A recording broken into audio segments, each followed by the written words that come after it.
let one graduate help us, or like 3 to distribute those papers. Yeah.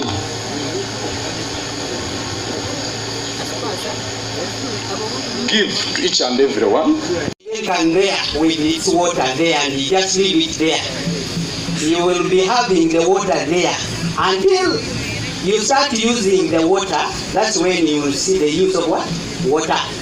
Now for you, I don't want you to go away saying we have the diplomas, the certificates, 100 degrees, fine.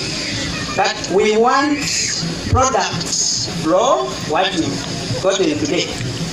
Today you have knowledge. For us, we are saying we want the practical knowledge we call wisdom. Because of time, I'm not going to say so much. I had a lot to share, but because of time, things. Because we come on earth with talents, with potentials. Which potentials are just nurtured by education, but we are already there. So never look down upon yourselves. I'm confident you are going to conquer this world with what you have attained today. Congratulations. God bless you. Your staff, our graduates today, our parents, ladies and gentlemen, a very good afternoon. I want to just take this opportunity to congratulate the graduates upon this achievement, and most especially those from my district, Kamuli, where I am a chairman. I wave to you to congratulate you. I am not only a leader but a parent to some of you. So Principal, I want to thank Makland Institute for agreeing with us, the local government, to offer us bursaries. I have among those children, or the graduates, people I brought to you on bursary scheme, and I want to thank you so much with your staff for having accommodated us. The graduates, as I summarize, this is just the beginning. Nobody counts billions if he skipped figure 1 and that figure is correct. Don't look down upon yourselves for having started a humble way. You can still become greater people. We pray for you that this beginning makes bigger ends. Honorable Karim Kiza Muzaya, goli kusomanga wano sebo, muntu wawange, era atambula naye nkola emirimu gyange sebo, stand up for recognition. We want to congratulate. We will ably elaborate on that. To host this function, clap for that. This is Lugazi Municipal Council, and our boundaries are just at the roadside.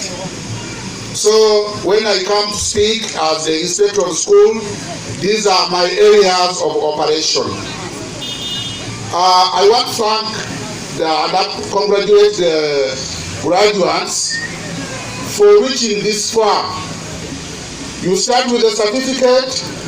Some of you have graduated with a diploma. You are now graduating to degrees, and I think some of these people are already studying. Not so? So please continue. You begin small and then grow big. That's no problem. The problem is when you begin small and you stay small. We blame you. Even other people say that you don't blame your poor father. We shall not blame your poor father to produce you, but we shall blame you to remain poor. So please, when you get a certificate, make sure you got a diploma and then degree and then so on. But the most important thing is to see you functional. My colleague was telling me that there are very many people with the documents. First degree, second degree, third, 10th degree. But when they are just speaking for them, let your training be seen. Don't just sit. Well, maybe I've seen some of you very many vocational skills here and other management training skills. So don't speak for your skill. just practice it. So we are just practitioners of the skills that we have gained here. So please, as you live here, make sure you deliver. People like you already, some of you are already working. We want to see a change, value added to you. People come late to work. First of all, they struggle, they study, they struggle, they line up for interviews. Chairman knows how it is tricky to get employed in local government. You just only advertise for 10 vacancies and thousands apply. You use all methods. Those who can pray to God. Those who have gw'omwenda can go to gw'omwenda. Mama Nafina, is it Mama Fina? Those can do everything. Then you get a job. After getting a job, you start coming late. You start living early. You start dodging. Now minimizing what you just worked for. You start before. So please, people already in offices, when you live here, we are expecting to see value added to you. Don't make us ask questions. Yasomako, Jabada, Soma, over like that. Let's just see, there is value added to you. So please, when you live here and market the institution where you will be, you will not market by those flyers or by maybe going to campaign, solicit for students. No, through service delivery. Just have a culture of serving the community. When we come to school, we think we are just come to seek for knowledge only. But we are also coming to see how best you can make yourself better. So when you live here, my colleagues in service, because we are already in service, and I look at myself and also look at my colleagues. People neglecting work. People receiving clients and people who have come for service in a negative way. Never allow people to leave your office when they are not served, when their problems are not solved. At least refer. You say chairman has not been here, but when he comes back, I'm going to consult. Then somebody will say, yeah, I'm waiting for chairman to come back. But we have people who hold offices, especially those who receive people. You receive them negatively. Someone leaves your office when shedding tears.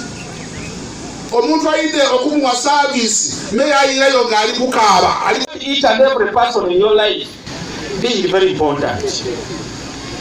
We have a player called Ronaldo. Cristiano Ronaldo is a player. He's a football player.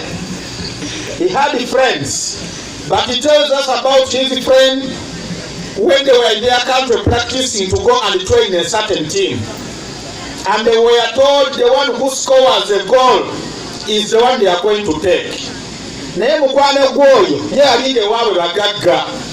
Naye bwe yatuuka ku goolo ng'asobola okuteeba. Then n'atunuulira Ronaldo omunaku waabwe ewaabwe tebalina we bali. But he could score. Naye omupiira n'agusetingira Ronaldo. Then Ronaldo scored the first goal. And when he scored the first goal, ne batandika okumutwala mu training. As we talk today, that's how Ronaldo is very successful. Because of the friend who helped him. You have the friends who can also help you, who have also helped you, like that one who helped Ronaldo. If you don't have them, then you should look for them. Ronaldo tells us that in his career, that one is his hero. The power of friendship. As you proceed, the friends you make, they mean a lot to you. And here we mean good friends, not friends that are going to disappoint you. Ladies and gentlemen, as a teacher, I've told you as a teacher, I taught in schools, and I also worked for Uganda Kingdom as a commissioner for Kabaka Education Fund. That is a fund that the Kabaka is using to educate very many people here in Uganda. And regardless of where you come from, so long as you are in Uganda region, that fund is educating very many people. And I'm also a product of the Kabaka Education Fund.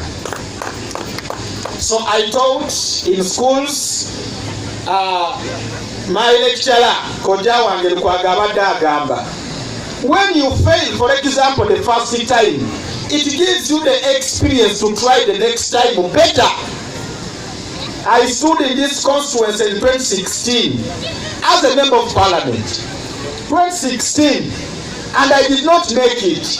And wherever, for example, we failed the first time, we are always discouraged. People tell you, biveko, bireke, nebirala.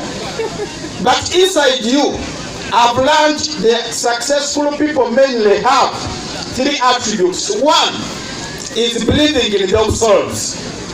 Dear graduates, if you want to be a very successful journalist, you want to be a very good accountant, before other people believe in you, first believe in yourself, that you can be what you want to be.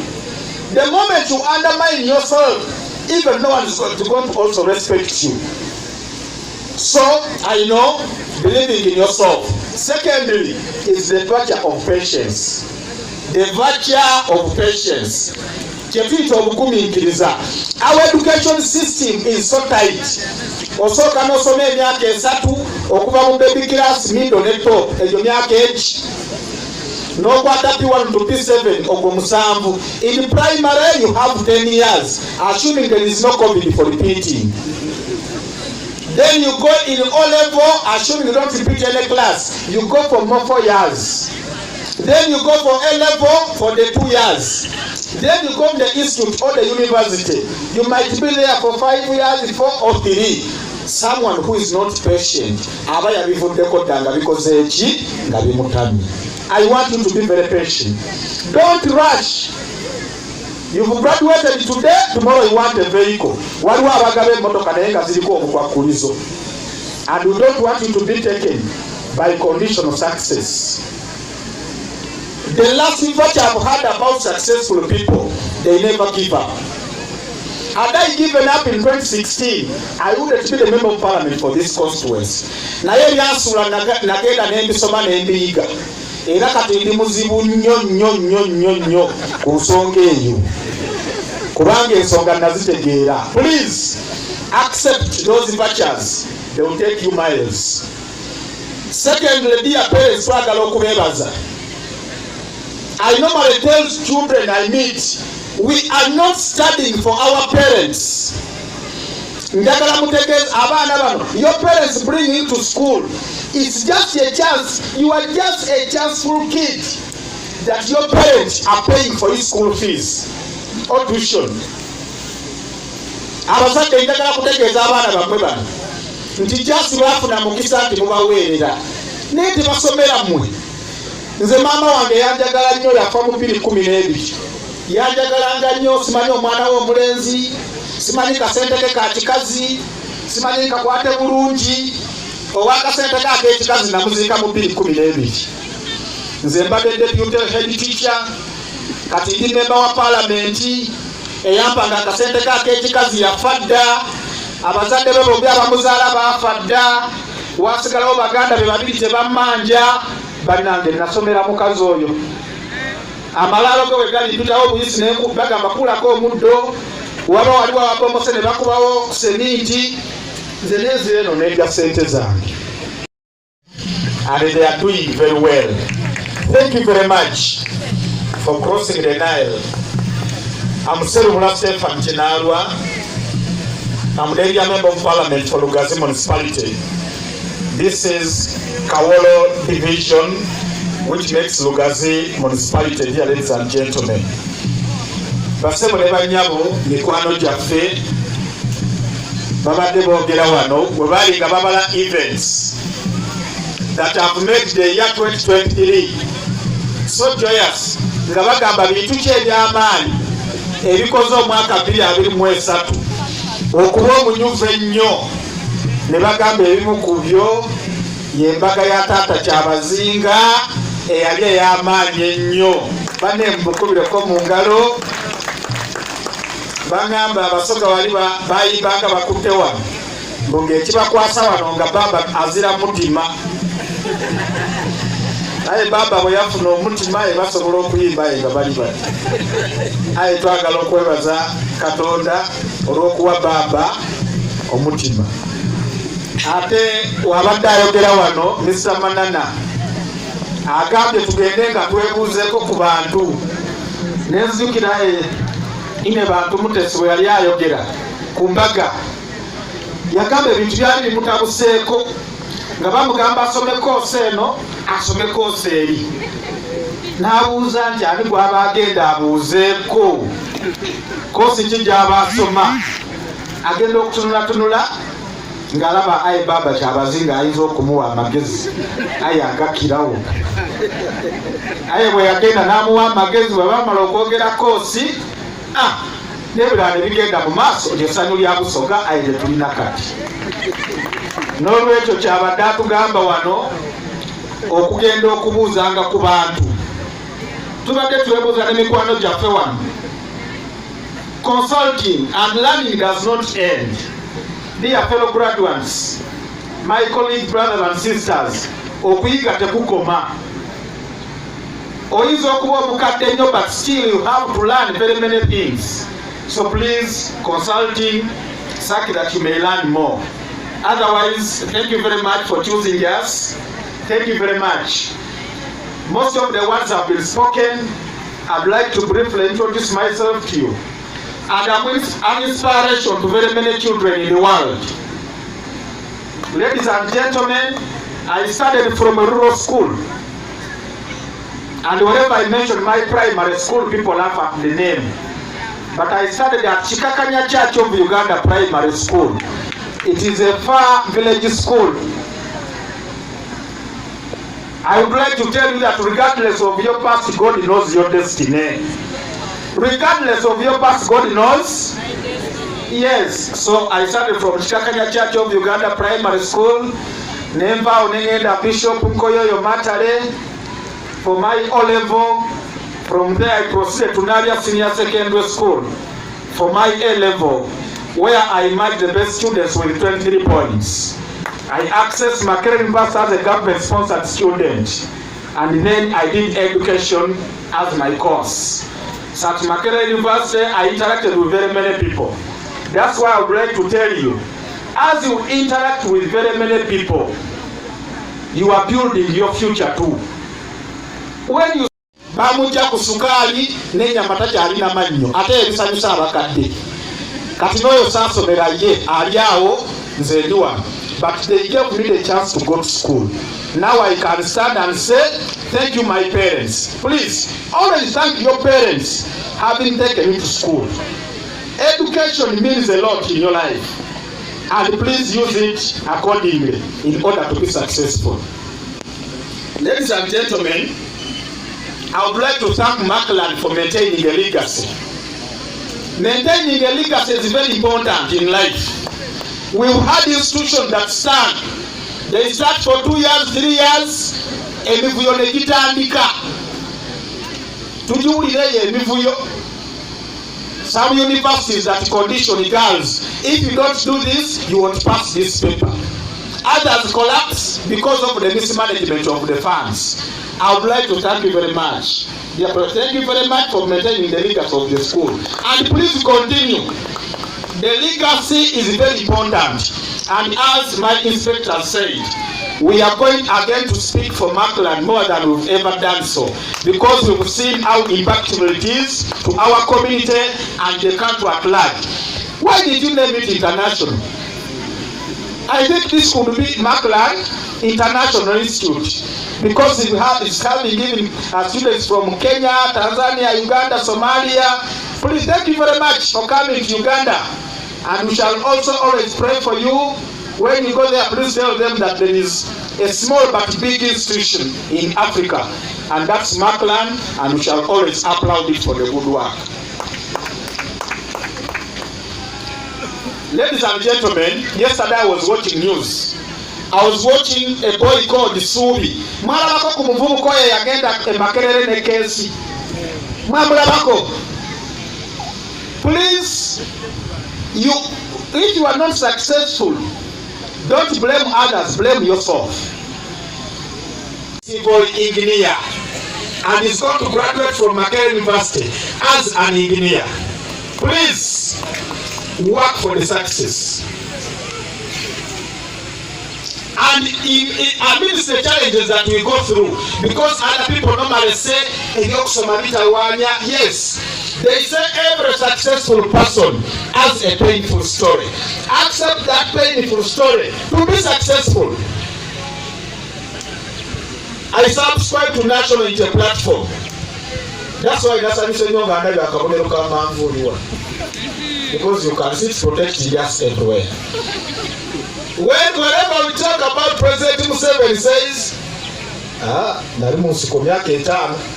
so he paid for the price of his success. That's how he died in the war. He could be killed, but accept that every successful person has a painful story. He has his painful story of the 5 years. Now he's the president. The problem in Africa here, we don't want to take risks. Someone is supposed to be planting the coffee. Neka tuwasimbe mwani nezifa. Neba isimbe mwani. Mwani zabundi za kalawano. Nuka meka tugenda kola. Gudi na aliwa ya lunde ekoko. Ekoko ngazafu ndegwe. Toko atamu ya de. Abaganda bwana negerezi asubanya atadaga wala asubula majina asuwa. Netune abaganda ba majina tulabye. Those excuses will leave you poor. Ato omuntu omwavu bamujerega. Obera mu lukiiko, like you are in the meeting in the family. They are important issues. A poor person also atiba kuita kutabula lukiiko. Can you imagine? We are in a family meeting, people are discussing important issues. Because maybe of your status of poverty may be undermined. You raise up the hand also to bring an idea regarding the topic that is in question. People will just say,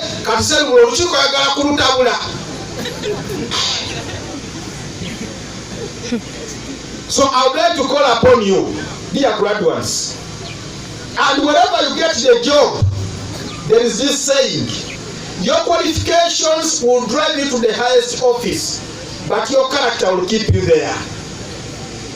Your qualifications will drive you to the highest office, but your character will keep you there.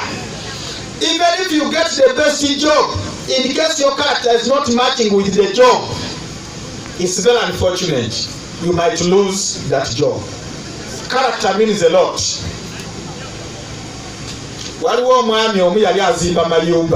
He was constructing houses. Then he told his boss, after constructing very many houses, that I want to leave this job. Then his boss told him, when do you want to leave? He said, I want to leave very soon.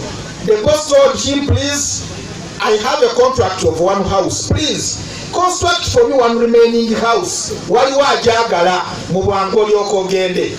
But because this person was about to leave, when he was told to construct the last house, he just constructed it haphazardly because he wanted to retain the money to go with.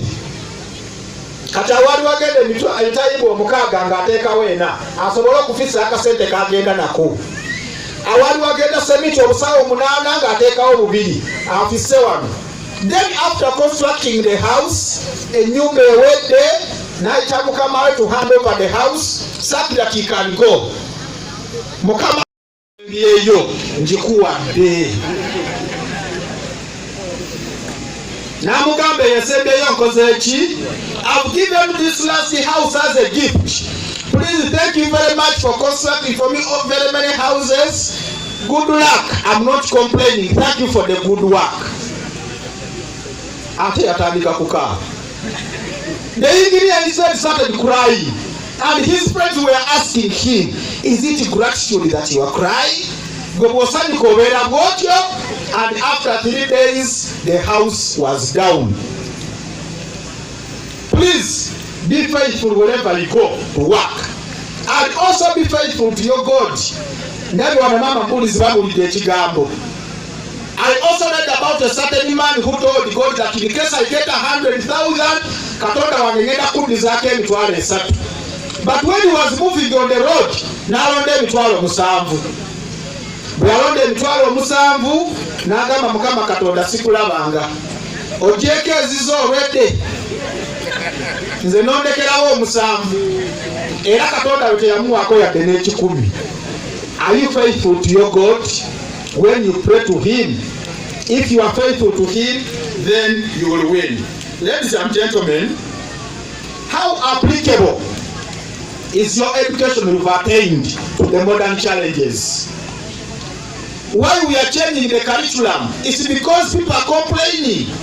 Someone says, Nasoma Tennis Bar Authority, Nasoma Canadian Prairies, Nasoma Bichi, ebyali mu mutwe muno ebiyitirivu ennyo. Very many things we put in the head, but at the end of the day they are not applicable at all. Do you get what we are trying to mean? Njagala bwebaze Makland ebasomesezza ddala ebituufu ebiriko.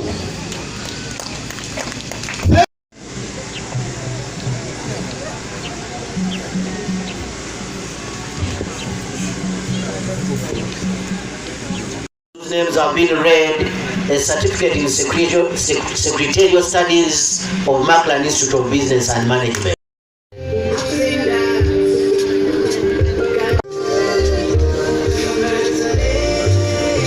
By that girl react. By that girl react. Our parents, in a special way,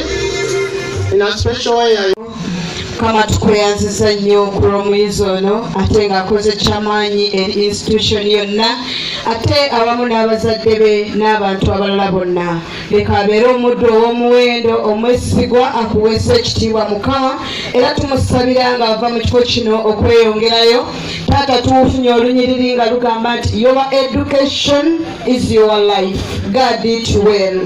Kale tukusabira mukwano gwaffe genda ogadinge education yo ate kutuuse waggulu n'okukirawo mu Yesu Kristo Mukama waffe.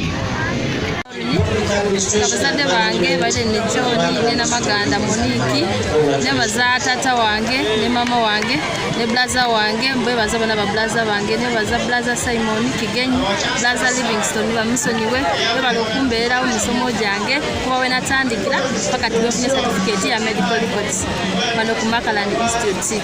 Kale mbebaza nnyo bali kumbeerawo tata ba blaza bange mbebaza nnyo bali eddala. Olwaleero tuli wano ku Institute yaffe ya Makland esangibwa wano eka yange mu ggombolola yaffe y'ekawolo nga tuli ku matikkira ag'abaana baffe ag'omulundi ogw'omwenda. Ng'omugenyi omukulu ayitiddwa mu kifo kino njagala okutegeeza bannalugazi n'eggwanga lyonna ekyama ekiri wano mu ssomero lyaffe lino erisomesa abaana baffe ddala emirimu egy'emikono oba egy'omumutwe nga bwe tutera okwogera. Nsanyusiddwa nnyo ekifo kino naye ate n'enfuna okusoomoozebwa nti ate abakirabamu omugaso abasinga obungi bava mitala w'amayanja. Tulabye bannaffe bangi okuva e Sudaani okuva e Somalia ekitegeeza nti ate ffe abaliraanye wano nga tutuukiriza olugero lw'ennyanja nti okuliraana ennyanja ddala sikukola ki sikuliira. Ekyo njagala okukubiriza bannaffe bonna gye muli okujja muleeta abaana ffe basobole okusomera mu ssomero lyaffe lino. Ekirala kyensaba gavumenti, tumanyi bulungi emisolo egibinikibwa amasomero gano aga private gawazi license, property tax, bintu bingi nnyo nnyo nnyo. N'olwekyo twagala okusaba kubanga abaana bano newankubadde basomera mu masomero gano aga private naye ate bo si ba private bagenda kufuuka enkyabasawo bagenda kufuuka enkyabasomesa abagenda okugasa eggwanga lyonna. Kwe kusaba bakendezebwengako ku misolo. Tekigaana gavumenti era okujja ne supporting institutions nga zino okusobola okulaba nga zongera amaanyi mu baana baffe mu kusoma n'eggwanga lyaffe okugenda mu maaso. Ekyo nga memba wa parliament ekyo tujja kwongera okyogerako mu parliament okulaba nga institutions zitunulwamu. Otherwise weziwaleta ate nezimala nezikolapusinga gavumenti erina maanyi gasobola kutwala abaana bonna abasomesebwa okulaba nga beeyagalira mu kusoma balina okuyambibwako institutions nga zino. So ng'omubaka wa parliament neeyamye okwongera okwogera essomero lino era tulinyambye kuzimba era tujja kwongera okuliwagira Mukama Katonda nga muteekwa okuba mu vocational institute. Naye ffe tuli unfortunate nti even secondary schools mu Najjembe ne Kawolo tetulinaamu. So mu munajjembe yes seed school tetumulina munajjembe n'olwekyo institutions nga zino bwe zivaayo twali badde tulowooza nti gavumenti yali badde ezuuka neteeka mu nkola kyeyasuubiza okuteeka mu concept of vocation naye bwe banga eremereddwa institutions nga zino ne zijja ekisooka abantu baffe balina okwejjamu kye balowooza institutions nga zino zisomesa abantu bagudde bakoze eki kubanga ndabye wano courses abaana ze basoma electrical engineering water management bingi nnyo ngate si abantu ba bulijjo oli ateeka okuba nga yataddemu ddala obudde okubisoma n'ekyo okutuusa kye tuyita mindset ey'abantu baffe okumanya omugaso gwa vocational skills abantu baffe abagala ennyo emirimu egy'ofiisi ate ne batagikola bulungi ofunda n'omulimu ogugwo batugamba nti omugagga asinga okuba omugagga yo yayeekozesa ali ku mulimu gwe n'ekyo abantu baffe okukwongeramu amaanyi okusobola okulaba nga bettanira nnyo vocational skills ne kalikulamu yaffe empya okuginterpretinga obulungi eri abantu baffe basobole okukitegera nti omuntu bw'agamba nti naasomye agriculture and land management agenda kuba mulimi asobole okugaggawala ennyo kubanga eggwanga laffe lyesigamizibwa ku bulimi omuntu asomye amawulire asobola okuba ow'omugaso ennyo mu ggwanga lyaffe lino era nga bwendabye wano n'olwekyo twagala okukubiriza abantu baffe okwongera okussa amaanyi mu vocational skills okulaba nga tutuusa eggwanga lyaffe mu maaso gye twagala.